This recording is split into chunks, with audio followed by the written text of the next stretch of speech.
My business partner kicked me out of our restaurant and stole all my secret recipes. 2 years later, when he saw me opening my new restaurant right across from his, he had already lost half his customers, and it was already too late. My business partner kicked me out of our restaurant and stole all my secret recipes. 2 years later, when he saw me opening my new restaurant right across from his, he had already lost half his customers, and it was already too late. My name is Vincent Torres, 43 years old, and for 8 years I poured my heart and soul into building Romano's Kitchen from nothing into the most beloved family restaurant in downtown Portland. What started as a dream between two friends became a nightmare when greed destroyed everything we'd built together. I met Adrian Blackwell in culinary school back in 2012. We were both broke students with big dreams and empty wallets. While other students competed against each other, Adrian and I formed an instant partnership. He had the business mind, the charm to talk to investors and handle front of house operations. I had the recipes, the passion for cooking, and the ability to create dishes that made people close their eyes and remember their grandmother's kitchen. After graduation, we spent 2 years working in different restaurants, saving every penny. Adrian worked as a manager at an upscale steakhouse downtown, learning restaurant operations and building supplier connections. I worked my way up from prep cook to sous chef at 3 establishments, perfecting techniques and developing what would become my signature dishes.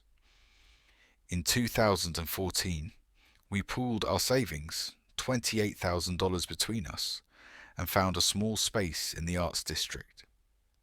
The lease was reasonable because 3 previous restaurants had failed there. The kitchen equipment was outdated, the dining room needed complete renovation, and most people told us we were crazy. But Adrian and I saw potential where others saw problems. We spent 4 months working 18-hour days, doing most renovation work ourselves. Adrian handled permits, contractor negotiations, and supplier relationships. I focused on menu development and kitchen setup. Every recipe was carefully crafted, each dish tested dozens of times until perfect. My grandmother's marinara sauce recipe, passed down through 3 generations, became our signature. The herb blend I created for chicken dishes took 6 months to perfect. Romano's Kitchen opened on a rainy Tuesday in September 2014. We had enough money for 3 months of operating expenses. If we didn't turn profit quickly, we would lose everything. The first week was terrifying. We served maybe 20 customers total. But word spread slowly. My food spoke for itself. By month's end, we had regulars. By year 1, we had weekend waiting lists. Adrian proved brilliant at business. He negotiated better supplier rates, implemented efficient scheduling, and created marketing campaigns that brought new customers. Meanwhile, I continued developing dishes, training kitchen staff, and maintaining the quality that kept people returning. We were the perfect team, or so I thought. The restaurant grew steadily. By year 3, we had expanded into the adjacent space, doubling seating capacity. By year 5, food bloggers called Romano's Kitchen a hidden gem, and Portland Monthly featured us as one of the city's best family restaurants. Adrian and I were making good money, finally living our culinary school dream. But success changed Adrian. Slowly, almost imperceptibly at first, he began taking more credit for our accomplishments. In the media interviews, he would refer to his restaurant and his vision. When critics praised specific dishes, Adrian would smile and nod as if he had created them. I noticed but said nothing. We were partners, friends, and the restaurant was thriving. I figured his ego was growing with our success. The real problems started in year 6. Adrian began making unilateral decisions without consulting me. He started changing our menu without telling me, adding dishes I had never approved. When I confronted him about a terrible seafood pasta that customers were complaining about, he said I was being too controlling. "You're just the cook, Vincent. I handle the business decisions," he told me, as if 8 years of partnership meant nothing. The betrayal came on a cold Thursday morning in February 2022. I arrived at Romano's kitchen at 6 in the morning, ready to prep for lunch rush, but the locks had been changed. I stood in the parking lot, key in hand, staring at the door I had walked through thousands of times. Adrian arrived with 2 men in expensive suits. One was a lawyer, the other building security. "Vincent," Adrian said, his voice cold. "We need to talk." They escorted me inside like I was a criminal. The lawyer, Patterson, laid out papers on one of our dining room tables. The same table where Adrian and I had signed our original partnership agreement 8 years earlier. "Your partnership is being dissolved," Patterson announced. "Mr. Blackwell is exercising his rights under the buyout clause you both signed in 2014. I stared at Adrian in disbelief. "What buyout clause?" "We never discussed any buyout clause." Adrian wouldn't meet my eyes. "It's all in the original paperwork, Vincent. You signed it. You just never bothered to read the fine print." The truth hit me like a punch to the stomach. Back when we were desperate to secure our lease, Adrian had handled all the legal paperwork. I had trusted him completely. I had signed whatever he put in front of me because he was my partner, my friend. The buyout clause was buried on page 17 of our partnership agreement. Either partner could dissolve the partnership with 90 days' notice, and the remaining partner would retain full ownership, including all recipes and trade secrets. My compensation was limited to my initial investment, adjusted for inflation. $28,000 had become $34,000. $34,000, I said, for 8 years of my life, for all my recipes, for everything I built here.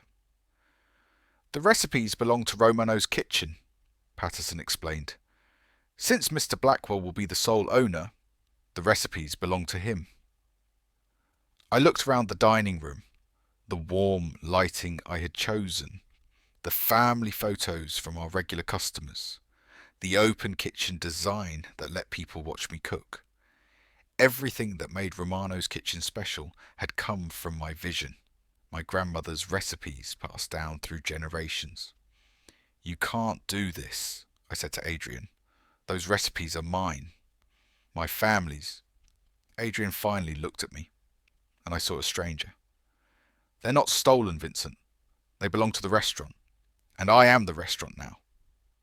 The security guard stepped forward. "Sir, I need you to remove any personal items and surrender your keys." I walked into the kitchen one last time. My knives, my aprons, a photo of my grandmother. 8 years reduced to a cardboard box.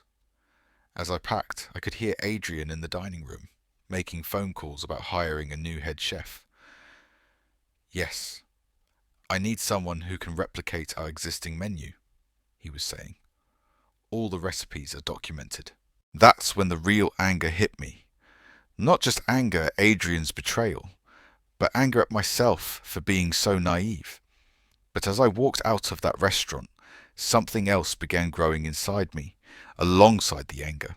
Determination. Adrian thought he had won. He thought he could steal my life's work and continue without me. What he didn't understand was that the recipes he had stolen were just the beginning. The real secret to Romano's kitchen wasn't written down anywhere.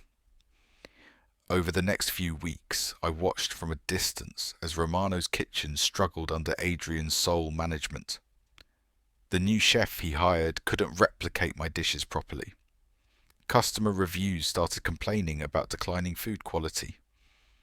But Adrian was stubborn, refusing to admit he needed me even as his business slowly suffered. I spent those first months in a strange place emotionally. Part of me was devastated, mourning everything I had built. But another part was already planning. I had learned something valuable about Adrian during our partnership. He was excellent at managing existing success, but had no vision for creating something new. During those dark months, I took a job at Giuseppe's, an old family Italian restaurant across town. The pay was terrible compared to what I'd been making, but I needed income while figuring out my next move. Working at Giuseppe's turned out to be a blessing. The owner, Carlo Benedetti, was 78 years old and had been running the restaurant for 45 years. He understood what Adrian had done to me. "I've seen this before," Carlo told me one evening after service. "Partners who forget that success is built on trust. Your friend will learn that stealing recipes is easy. Stealing the soul of a restaurant, that's impossible." Carlo became my mentor. He taught me things about the restaurant business I had never learned during my partnership with Adrian. He showed me how to build relationships with suppliers that went deeper than just negotiating prices. He introduced me to farmers and producers who cared about quality over quantity. Most importantly, he taught me that revenge served cold is always more satisfying. After 6 months at Giuseppe's, I had saved enough money to start planning my comeback. But I wasn't going to make the same mistakes. This time, I would own everything myself. This time, I would be in complete control. I spent the next year and a half preparing for my return. I found a location that was absolutely perfect. A historic building on the same street as Romano's Kitchen, just 3 blocks away. The building had housed a restaurant in the 1920s, but had been empty for 5 years. The space was larger than Romano's Kitchen, with high ceilings, exposed brick walls, and huge windows. The rent was expensive, more than I could afford initially, but the landlord, Margaret Chen, was a food lover who had eaten at Romano's Kitchen many times during its successful years. She remembered me and knew my story. After several meetings, we worked out a deal where I would pay reduced rent for the first year in exchange for a percentage of profits. While I negotiated the lease, I began rebuilding my network in the Portland food scene. I reached out to every supplier, every food blogger, every restaurant critic who had supported Romano's Kitchen during its heyday. I was careful not to criticize Adrian directly, but made sure people understood that I was the creative force behind the dishes they had loved. The most important relationship I rebuilt was with our former customers. Social media made this easier than it would have been in the past. I created accounts for my new restaurant concept and began posting photos of dishes I was developing. Nothing that directly copied Romano's Kitchen, but food that showed the evolution of my style. The response was immediate and overwhelming. Meanwhile, Romano's Kitchen continued to decline. Adrian had gone through 3 different head chefs in 18 months. Customer reviews were consistently negative. The food was bland, service was slow, and the atmosphere that had once made Romano's Kitchen special was completely gone. Adrian had the recipes, but he didn't understand that a restaurant is more than just food. By the spring of 2024, I was ready. I had my location, my funding, my team, and most importantly, my vision. My new restaurant would be called Nonna's Table, named after my grandmother, whose recipes had started everything. Nonna's Table opened on a sunny Thursday morning in May 2024. I had deliberately chosen a weekday opening, something quiet and understated. No big fanfare, just a small sign that read, "Now open," and the smell of my grandmother's marinara sauce filling the air. Word spread faster than I had anticipated. By lunchtime, we had a line out the door. Food bloggers who had been following my social media showed up with cameras. Former customers from Romano's Kitchen drove across town to taste my cooking again. Within hours, photos of my dishes were all over social media. The timing was perfect, but it wasn't an accident. I had coordinated the opening to coincide with Portland's annual Food and Wine Festival. The city was full of food lovers, and local media was focused on restaurant news. Nonna's Table became the story of the festival. Adrian found out about my opening within hours. Margaret Chen, my landlord, called me laughing. "Your former partner just drove by 3 times," she said. "He parked across the street and sat there for 20 minutes, just staring at your restaurant." That evening, as we finished our first dinner service, I looked out the front window and saw Adrian standing on the sidewalk across the street. He was trying to look casual, pretending to check his phone, but his eyes were fixed on Nonna's Table. Our eyes met through the window. I raised my hand in a small wave. He quickly walked away. The reviews started appearing online that night. Portland food blog called Nonna's Table a triumphant return for one of the city's most talented chefs. The Oregonian wrote, "Torres has created something magical. Every dish tells a story." But the real validation came 3 days after opening. Elena Rodriguez walked through my front door. Elena had been Romano's Kitchen's most loyal customer for 7 years.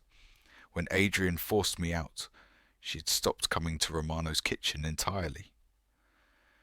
"Vincent," she said, tears in her eyes, "I've missed your cooking so much.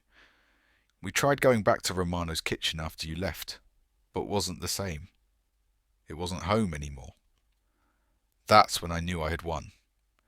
Not because Nonna's Table was successful, but because I had recreated what Adrian had destroyed. The sense of community, of belonging, of family that makes a restaurant more than just a place to eat. Over the next month, the differences between our restaurants became impossible to ignore. Nonna's Table was booked solid every night with waiting lists stretching weeks into the future. Meanwhile, Romano's Kitchen was struggling to fill half their tables. The final confrontation came exactly 6 weeks after Nonna's Table opened. I was in the kitchen during dinner rush when my hostess came back with a strange expression. "There's a man at table 12 who says he's your former business partner," she said quietly. I looked through the kitchen window and saw Adrian sitting alone at a corner table. He had ordered the chicken masala, one of the signature dishes that had made Romano's Kitchen famous. The dish based on my grandmother's recipe that he had stolen from me. I walked out to his table, wiping my hands on my apron. The dining room fell quiet as regular customers recognized the drama unfolding. Adrian looked up at me, and I saw something I had never seen in his face before. Defeat. "Hello, Vincent," he said quietly. "Adrian, how's the chicken?" He pushed the plate away, barely touched. "It's perfect, just like it used to be." "Actually, it's better," I said. "I've had 2 years to perfect the recipe." Adrian nodded slowly. "I made a mistake." "You made several." "The restaurant is failing," he admitted. "I'm losing money every month. I can't compete with this." He gestured around the busy dining room. "What do you want, Adrian?" "I want to sell Romano's Kitchen to you, for whatever you think it's worth." The irony was perfect.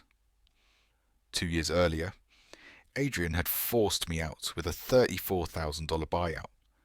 Now he was begging me to save him. "I'm not interested," I said simply. I stood there for a moment, looking down at the man who had once been my partner, my friend. The dining room around us was buzzing with conversation, the sound of satisfied customers enjoying food that came from my heart and soul. Adrian sat in silence, waiting for me to say something more. "You know what the difference is between us, Adrian?" I finally said. "You saw Romano's Kitchen as a business. I saw it as a home. You stole my recipes, but you could never steal what made them special. That came from love, from family, from tradition. Things you can't buy or steal." Adrian looked up at me with desperate eyes. "Vincent, please. I know I hurt you. I know I was wrong. But we were friends once. Doesn't that count for something?" "It did," I said quietly. "Right up until you decided that friendship was worth $34,000. I turned to walk away, but then stopped and looked back at him one last time. "You asked what I think Romano's Kitchen is worth now," I said. "Nothing. It's worth nothing because it has no soul. You can keep it, Adrian. You can run it into the ground. It doesn't matter anymore because I've built something better." That was the last time I spoke to Adrian Blackwell. 3 months later, Romano's Kitchen closed permanently. Adrian declared bankruptcy and left Portland. I heard he moved back to Ohio and took a job managing someone else's restaurant. The building that had housed Romano's Kitchen sat empty for 6 months before being turned into a coffee shop. I drive by it sometimes, and I feel nothing. No anger, no satisfaction, no regret. Just the quiet knowledge that some chapters close themselves. Meanwhile, Nonna's Table continued to thrive. Within a year, we had expanded our staff from 12 to 28 employees. Food and Wine magazine featured us in their annual Best New Restaurants issue. The James Beard Foundation nominated me for Outstanding Chef in the Pacific Northwest region. But the success that meant the most to me wasn't measured in awards or reviews. It was measured in relationships. Elena Rodriguez and her husband Carlos still come in every Tuesday night for their anniversary celebration. The same table, the same bottle of wine, the same smile of contentment. Margaret Chen, my landlord, became not just a business partner, but a friend. She often stops by on quiet Sunday afternoons to share a meal and tell stories about our building's history. Carlo Benedetti from Giuseppe's visits once a month. We sit in the kitchen after closing time, sharing wine and talking about the restaurant business, about life, about building something that lasts. 6 months after Romano's Kitchen closed, I received an unexpected phone call from Isabella Martinez, a young chef who had worked under Adrian during Romano's final months. "Chef Torres," she said, "I wanted to thank you. Working at Romano's Kitchen taught me what kind of chef I never want to become." Watching how a restaurant dies when there's no passion behind it was the most valuable lesson I ever learned. Isabella now works as my sous chef at Nonna's Table. She's talented, dedicated, and understands that cooking is about more than following recipes. She's learning to put her own heart into every dish, just like my grandmother taught me. 2 years after opening, I wrote a cookbook called Letters to Nonna, dedicated to my grandmother, whose love had started everything. The book became a bestseller, bringing me letters from people all over the country with their own stories of family recipes. Today, Nonna's Table employs 32 people and serves over 300 customers daily. We've won awards and built a reputation that extends far beyond Portland. But when people ask about my success, I don't talk about reviews or profits. I talk about the night Elena Rodriguez brought her granddaughter to taste my grandmother's marinara sauce for the first time. I talk about anniversary couples who have made Nonna's Table part of their love story. I talk about young chefs learning that cooking is an act of love. Success isn't about getting revenge on people who wronged you. Success is about building something beautiful despite them.